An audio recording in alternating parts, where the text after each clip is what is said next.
El mensaje del día de hoy lo he titulado Los tres llamados de Dios. Dios tiene tres llamados para tu vida. Espero que en cada uno de ellos tú hayas respondido afirmativamente porque tú tienes la opción de aceptarlo o rechazarlo. El llamado es el vehículo que Dios utiliza para hacer su voluntad en nuestras vidas. Cuando lo aceptamos, podemos conocer la voluntad de Dios para nuestras vidas. Dios va a usar diferentes formas para llevarnos a Él. Si le preguntáramos a 100 personas cómo fue tu llamado para la salvación, y vamos a recibir con seguridad 100 respuestas diferentes. ¿Por qué? Dios no nos llama de una forma única, de una forma igual a todos. No hay un llamado en serie de parte de Dios. Me gustaría compartir contigo la ilustración de la historia de Dwight Moody, quien a los 17 años conoció a Jesús como su Salvador personal. Este joven en aquel entonces se fue de su ciudad natal, una ciudad pequeña, a Boston, que era una ciudad grande allí en los Estados Unidos, y empezó a trabajar en la zapatería de su tío. Como su tío era cristiano, empezó a ir a la iglesia. Un domingo faltó a la escuela dominical y su profesor, el hermano Kimball, quien solo tenía 3 alumnos, lo cual no le desanimó, al contrario. Él decía, es una bendición tener pocos alumnos porque si alguna vez uno de ellos falta, voy a buscarle a donde él está para compartir la clase. Como ese domingo Dwight no asistió a la iglesia, al día siguiente fue el hermano Kimball a verlo a la zapatería al mediodía, que era la hora del almuerzo, para compartir la lección del día anterior. Ahí lo encontró envolviendo calzados. Esa era una clase evangelística la que tocó aquel domingo. Y al final, el hermano Kimball invitó a aceptar a Cristo como Salvador personal y fue ahí en medio de cajas y zapatos que aceptó a Jesús como su Salvador de su vida. Después de un tiempo, en medio de luchas, por ser fiel al Señor, consagró el hermano Dwight completamente su vida y fue bautizado con el Espíritu Santo. Tiempo después, aceptó el llamado de Dios para servirle y empezó a predicar. Y poco a poco llegó a ser un gran evangelista. Viajó por muchas ciudades en los Estados Unidos y otros países y miles de personas se convirtieron al Señor. Aún sin tener estudios teológicos, fundó un seminario bíblico que es famoso hasta el día de hoy en la ciudad de Chicago. Se llama Seminario Moody. ¿Sabes, querido hermano y hermana? Hay 3 llamados de Dios para ti. En primer lugar está el llamado para la conversión, para aceptar a Jesús como el Salvador personal y ser salvos. En segundo lugar, es para consagrar completamente tu vida al Señor, para santificación y ser lleno del Espíritu Santo. Y el tercer llamado es para un servicio especial para el ministerio. Esto es lo que pasó en la vida del hermano Dwight Moody. Él aceptó el llamado para ser salvo en una zapatería. Aceptó el llamado y consagró totalmente su vida en la iglesia. Y aceptó el llamado al ministerio y empezó a predicar en las calles. Para desarrollar este tema que estamos hablando, me gustaría tomar a manera de ilustración un personaje bíblico, y este es el gran apóstol Pablo. Veamos el primer llamado, el llamado a la conversión. Este primer llamado el Señor lo hace a todos los seres humanos, sin excepción, y es para que sean salvos. Es un llamado inicial a la salvación. Dice Isaías 45:22, mirad a mí y sed salvos todos los términos de la tierra. El Señor quiere que todos sean salvos. En 2 de Pedro capítulo 3, versículo 9 dice, el Señor no retarda su promesa según algunos la tienen por tardanza, sino que es paciente para con nosotros, no queriendo que ninguno perezca, sino que todos procedan al arrepentimiento. El Señor quiere que todos se arrepientan y sean salvos. Ustedes conocen la experiencia de la conversión del apóstol Pablo. Él era un perseguidor de la iglesia. Un día, mientras iba camino a la ciudad de Damasco para perseguir a los cristianos, él, para entrar a sus casas y arrastrarlos, como dice la palabra, y llevarlos presos, antes de llegar a la ciudad, se encontró con el Señor. y allí le aceptó como su Salvador personal. Dice la palabra que se le apareció una luz que lo tumbó al suelo y escuchó una voz que decía: Saulo, Saulo, ¿por qué me persigues? Dura cosa te es dar puñetes contra el aguijón. A lo que Pablo respondió: Señor, ¿qué quieres que yo haga? Y el Señor le respondió: entra a la ciudad de Damasco y allí se te dirá lo que tienes que hacer. Días más tarde vino el hermano Ananías, quien poniendo sobre él la mano le sanó de la ceguera, porque Pablo quedó ciego desde cuando se encontró con Jesús ahí en el camino. Ese mismo día que fue sano, también se bautizó y de un perseguidor pasó a ser un discípulo de Cristo. Para Saulo, esta experiencia de salvación, de conversión, llegó a ser tan importante que 3 veces en el libro de los Hechos se menciona. Al inicio de su ministerio en el capítulo 9, después a la mitad de su ministerio en el capítulo 22, del 6 al 16, y casi al terminar su ministerio en Hechos 26, le cuenta al rey Agripa su experiencia con Cristo. Hay un detalle importante, especialmente en el capítulo 26, cuando relata su experiencia con el Señor, nos muestra que no olvidó ni siquiera la hora que se encontró con Cristo. Hechos 26, 13 dice: cuando al mediodía, oh rey Agripa, yendo por el camino, me rodeó una luz y escuché una voz que me decía: Saulo, Saulo, ¿por qué me persigues? Esta experiencia fue radical en la vida de Saulo. Hizo que se convirtiera de un enemigo radical de los cristianos en el mejor amigo. De un blasfemo, alguien que hablaba mal de Cristo, en un predicador de él. Alguien que escribía denuncias contra los cristianos, ahora escribía cartas de amor a las iglesias. De alguien que respiraba amenazas y odio, ahora solo sentía amor por sus hermanos. Este corazón que alguna vez latía de gozo cuando Esteban era apedreado y asesinado, ahora se regocijaba en medio de sus sufrimientos con Cristo. Oh queridos, así como fue la experiencia de Pablo, quien cuando perseguía a los hermanos antes de llegar a Damasco y al mediodía aceptó a Jesús como Salvador personal, así también sucedió con nosotros. Hubo un día, una hora y un lugar cuando aceptamos a Jesús como nuestro Salvador personal. Y en ese día fuimos salvos. Y como la Escritura dice, pasamos de muerte a vida. Queridos, el primer llamado es para que todos los seres humanos podamos ser salvos. Que, como dice la palabra, procedamos al arrepentimiento. El Señor dice en Apocalipsis 3:20, he aquí yo estoy a la puerta y llamo. Si alguno oye mi voz y abre la puerta de su corazón, entraré en él, cenaré con él y él conmigo. Quiero hacerte en este día 2 preguntas. La primera, ¿has recibido este llamado para ser salvo? Y la segunda, ¿has aceptado este llamado del Señor? Si aún no lo has hecho, te invito para que hoy aceptes este llamado y recibas a Jesús en tu corazón como tu Salvador personal. El segundo llamado es el llamado a la santificación. Este segundo llamado es para todos aquellos que hemos aceptado a Jesús como nuestro Salvador personal. Dice 1 Tesalonicenses 4:3, pues la voluntad de Dios es vuestra santificación. Efesios capítulo 1, versículos 3 y 4 dice, bendito sea el Dios y Padre de nuestro Señor Jesucristo, que nos bendijo con toda bendición espiritual en los lugares celestiales en Cristo, según nos escogió en Él, antes de la fundación del mundo, para que fuésemos santos y sin mancha delante de Él. Hermanos queridos, la voluntad de Dios es que seamos santos. La voluntad de Dios es que experimentemos la santificación en nuestras vidas.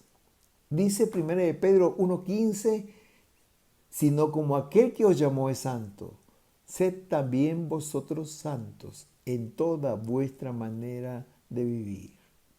Querido hermano, la santidad no es una opción, es un mandato de Dios.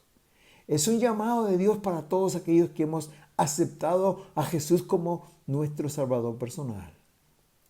Lo bueno de esta noticia es que la vida de santidad está a nuestro alcance.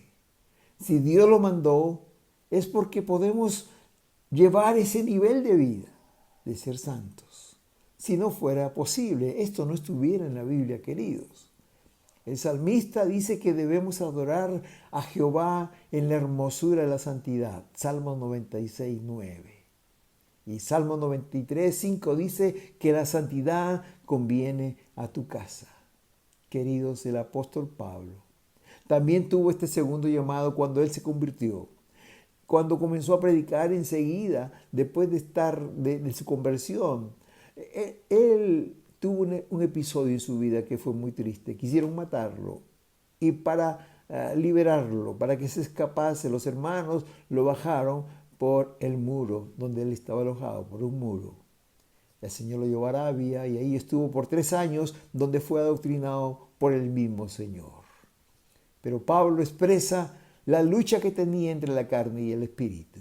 Dice Romanos 7, 14, 15, porque sabemos que la ley es espiritual, mas yo soy carnal, vendido al pecado.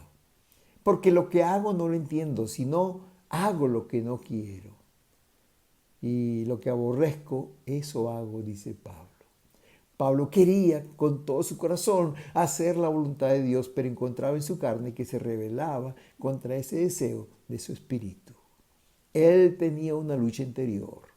El versículo 17 de este mismo capítulo 7 de Romanos dice, de manera que ya no soy yo quien hace aquello, sino el pecado que mora en mí.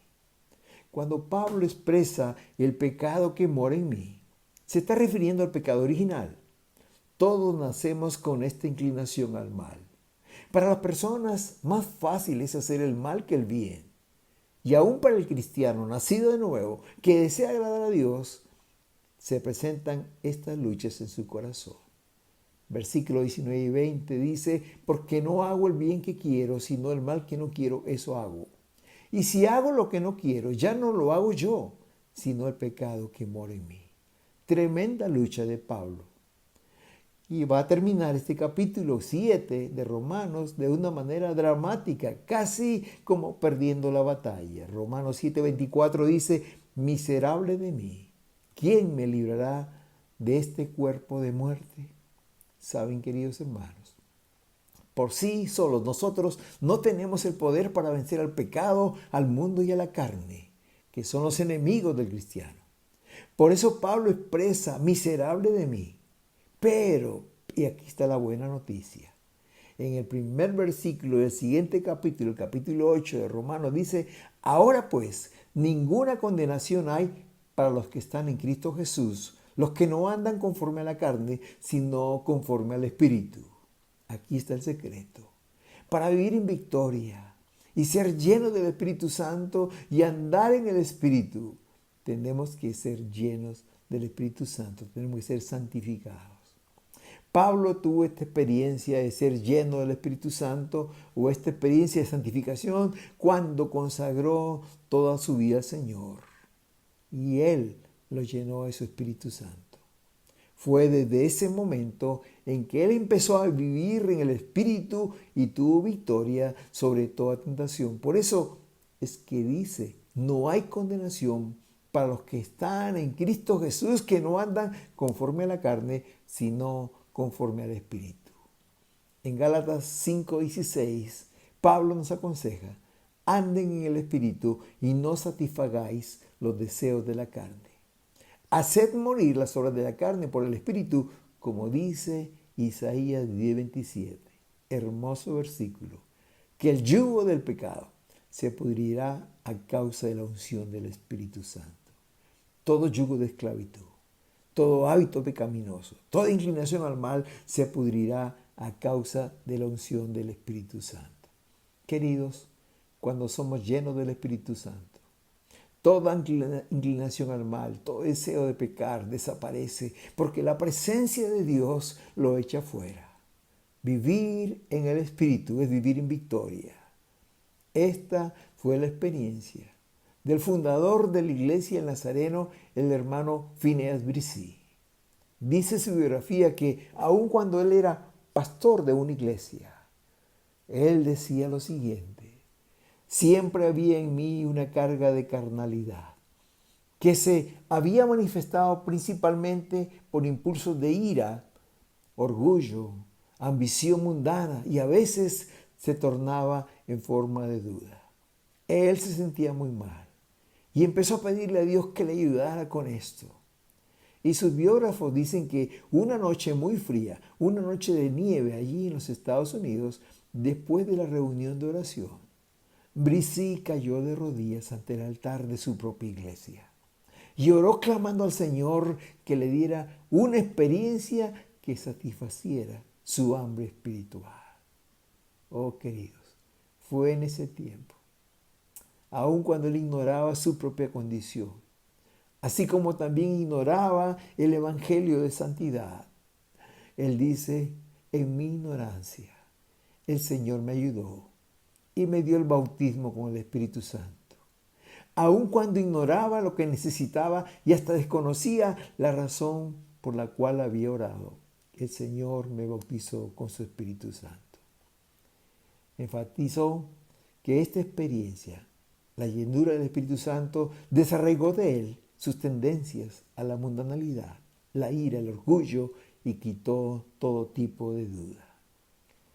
Oh, queridos, el apóstol Pablo, él nos relata su experiencia en Gálatas 2:20. Después de haber consagrado completamente su vida al Señor, él testifica y dice: con Cristo estoy juntamente crucificado, y ya no vivo yo, mas vive Cristo en mí. Y lo que ahora vivo en la carne, lo vivo en la fe del Hijo de Dios.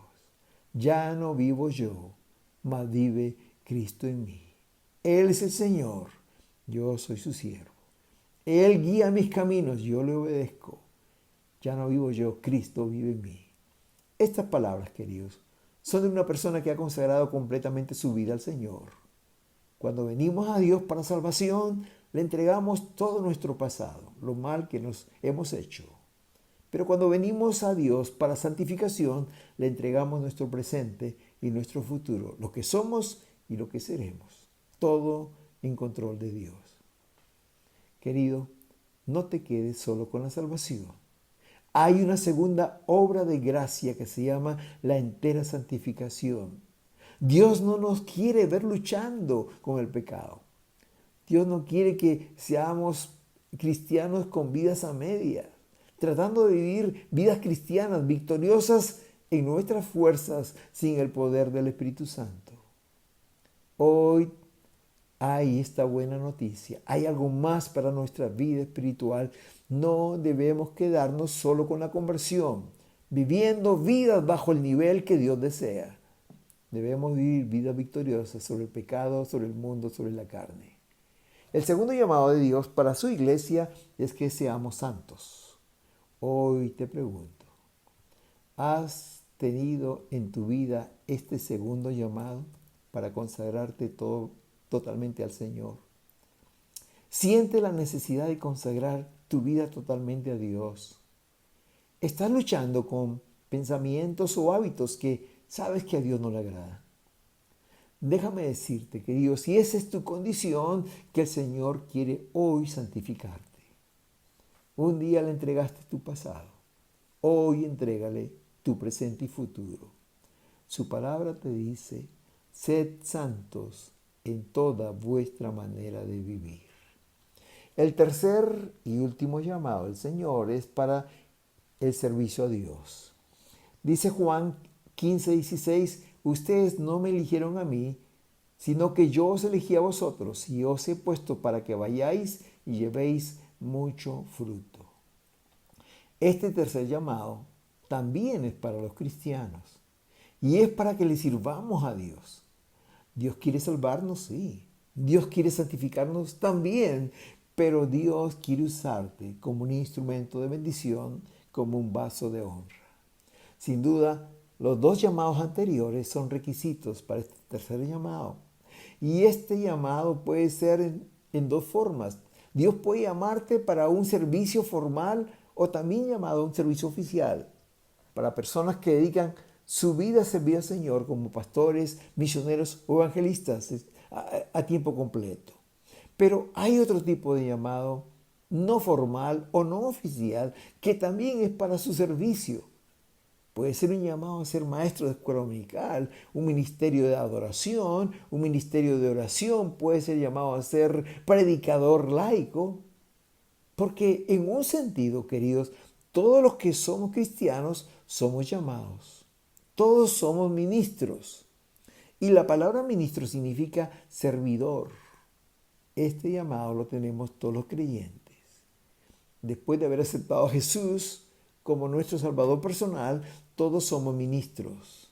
Martín Lutero, quien vivió en el año 1470, el gran reformador de la iglesia, él habló del sacerdocio de todos los creyentes.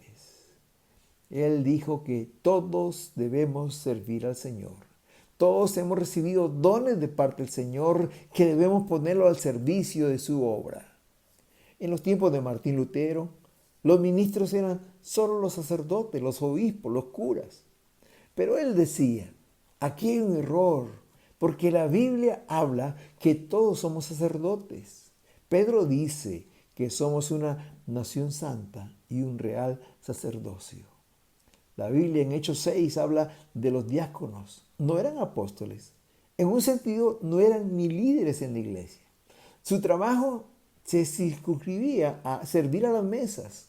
Pero ahí vemos que Esteban fue el primer mártir de la iglesia. En el capítulo 8 vemos a Felipe, otro diácono, predicando en Samaria. Felipe fue el primer evangelista. En términos de hoy podríamos decir que no eran pastores, tampoco misioneros, pero estaban dedicados a servir a Dios. Tenían sus oficios, sus trabajos, pero servían a Dios. Un día le preguntaron a un zapatero cristiano, ¿cuál es tu profesión? A lo que él respondió, mi profesión es servir a Dios. Arreglo zapatos solo para vivir. Saben, queridos, esa también fue mi experiencia. Por muchos años en mi vida hice lo mismo. Trabajaba en una empresa solo para vivir, solo para ganar dinero y poder sostener a mi familia. Pero mi llamado era servir al Señor a tiempo completo. Pero en aquel entonces, mientras que trabajaba en la empresa, era un maestro de escuela dominical. Después fui un presidente de los jóvenes y luego miembro de los líderes de la iglesia de la Junta y finalmente fui un pastor laico. Pastoreaba una iglesia aun cuando trabajaba en una empresa hasta que hace 32 años me dedico solo a servir al Señor. Ambos ministerios, queridos, tanto el ministerio oficial como el ministerio no oficial, delante de Dios tienen el mismo valor para Dios. Ambos son importantes. La diferencia entre estos dos servicios no es de calidad en el servicio, sino de responsabilidad. Un día, queridos, un día estaremos delante de Dios y ambos daremos cuenta de lo que hicimos con este llamado, ya sea para ser pastor o misionero o ya sea para hacer un ministerio en la iglesia. Pablo fue llamado a ser apóstol a los gentiles. Un día el Señor le dijo, levántate y ponte sobre tus pies, porque para esto me he aparecido a ti, para ponerte por ministro y testigo de las cosas que has visto y de aquellas que me apareceré a ti, librándote de tu pueblo y de los gentiles, a quienes ahora te envío, para que abras sus ojos, para que se conviertan de las tinieblas a la luz y de la potestad de Satanás a Dios. Pablo estaba muy seguro de que fue Dios quien lo llamó. El verso 1 de cada carta que el apóstol escribe a las iglesias dice quién es y para qué fue llamado, así como Romanos 1.1 dice, Pablo, siervo de Jesucristo, llamado a ser apóstol, apartado para el evangelio de Dios. Tiempo después que Pablo fue llamado, le escribe a los Gálatas y le dice ahí en el versículo 15 del capítulo 1, Dios me apartó desde el vientre de mi madre. Queridos, Dios tiene hombres escogidos para su servicio. Pablo fue llamado para un servicio especial y lo cumplió con excelencia. Fue el misionero más grande de la iglesia. Hermanos, un hombre con una gran visión. Quiso llevar el evangelio hasta España. En aquel tiempo España era el fin del mundo. Fue un hombre que no dependió de los recursos materiales que tenía, porque él no tenía ningún recurso, hermanos, sino que dependió de Dios y de la visión que le dio. Pablo escribió 13 de los 27 libros del Nuevo Testamento y sistematizó la doctrina de la iglesia. Pablo cumplió su llamado. Igual, hermanos queridos, Esteban también cumplió con su llamado, aun cuando era un servidor de las mesas. Oh, hermanos, Felipe, el otro laico, fue evangelista. Todos ellos cumplieron su llamado. La pregunta para ti hoy es, ¿has escuchado este tercer llamado? El llamado de Dios a su servicio. ¿Estás sirviéndole al Señor en algún ministerio? ¿Dios está usando el don que te dio? Quizás puedes decirme esta tarde o este día, yo no he sido llamado para ser un pastor o un misionero o un evangelista. No he sido llamado a servir a tiempo completo al Señor, eso es verdad.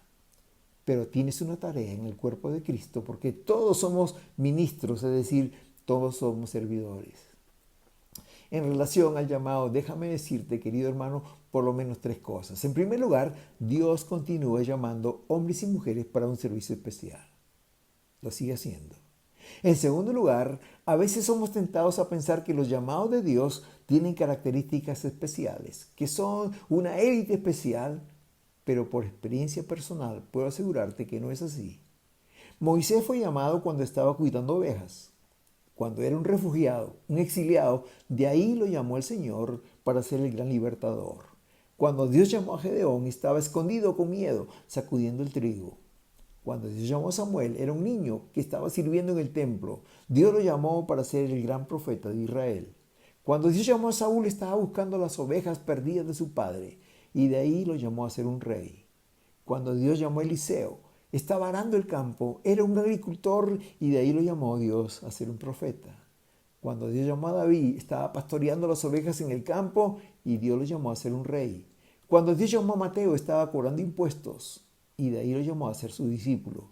Cuando Dios llamó a Juan y Jacobo, estaban remendando las redes y lo llamó a ser pescadores de hombres. Cuando Dios llamó a Pedro, estaba pescando. Cuando Dios llamó a Pablo, estaba persiguiendo a la iglesia. Cuando Dios llamó a Dwight Moody, con el cual empezamos este mensaje, él estaba vendiendo zapatos. Cuando Dios llamó a David Livingstone, era un operario en una lavandería. Cuando Dios llamó a Billy Graham, era un estudiante no muy destacado. Cuando Dios llamó al pastor Gene Simbala de Nueva York, él era un comerciante. Cuando Dios llamó a mi mentor, el pastor Clyde Golliher, él era un marinero y estaba en la cubierta de un barco en los Estados Unidos. ¿Sabes, querido? El hombre y la mujer a quien Dios llama puede tener habilidades o no, puede tener estudios o no, pero lo hermoso es que quien Dios Dios lo llama. No lo llama por los talentos que tiene, no, hermanos, sino por la disposición de su corazón. Dios no llama a los capacitados, sino que capacita a los que son llamados. Y es posible que Dios te esté llamando en este día. Y en tercer lugar, querido, quiero decirte que si Dios hoy te llama, te invito a que aceptes su llamado, porque una vez que lo aceptas, Él empieza a capacitarte. No te preocupes, no vas a empezar mañana. Él va a prepararte. Dios llamó a José a los 17 años, pero fue a los 30 administrador de Egipto. Dios escogió a Moisés para ser libertador, lo preparó por 40 años en el desierto y recién empezó a los 80. Cuando Dios llamó a David para ser rey, era un niño, pero fue rey a los 30 años. Jesús preparó a sus discípulos por 3 años. Pablo fue preparado igual por 3 años por el Señor. En este día quiero preguntarte, ¿en cuál de estos 3 llamados te encuentras hoy? Quizás aún no has aceptado el llamado para entregar tu vida a Cristo, el llamado a la conversión. Hoy es el día apropiado para hacerlo. Quizás ya eres un cristiano, pero aún te encuentras luchando con la carne. Aún tienes pensamientos y hábitos que no le agradan al Señor. Hoy es el día para que consagres completamente tu vida al Señor y el Señor pueda santificarte. Es posible que el Señor te esté llamando para un servicio oficial como pastor, misionero. Acepta el llamado hoy. No lo sigas posponiendo. No le digas, no soy la persona, o no tengo el talento, o los dones necesarios. Recuerda, Dios llama a personas ordinarias para hacer cosas extraordinarias. Te invito a que aceptes su llamado hoy. O quizás el Señor hoy te está llamando para que le sirvas en la iglesia, en algún ministerio, y no sabes dónde. Si es así, te invito a que converses conmigo. Hay un ministerio que te está esperando y Dios quiere usarte como un instrumento de bendición. Hoy es un día de decisiones. Acepta el llamado de Dios. En primer lugar, si aún no le has aceptado como el Salvador de tu vida, recibe al Señor como tu Salvador personal. En segundo lugar, si ya le has aceptado a Jesús como tu Salvador, te invito a que consagres a Él tu vida completamente y seas lleno del Espíritu Santo. Y en tercer lugar, comprométete a servirle con los talentos que Dios te ha dado. Recuerda, Él quiere usar tu vida como un instrumento de bendición. Que el Señor te bendiga. Amén. Amén.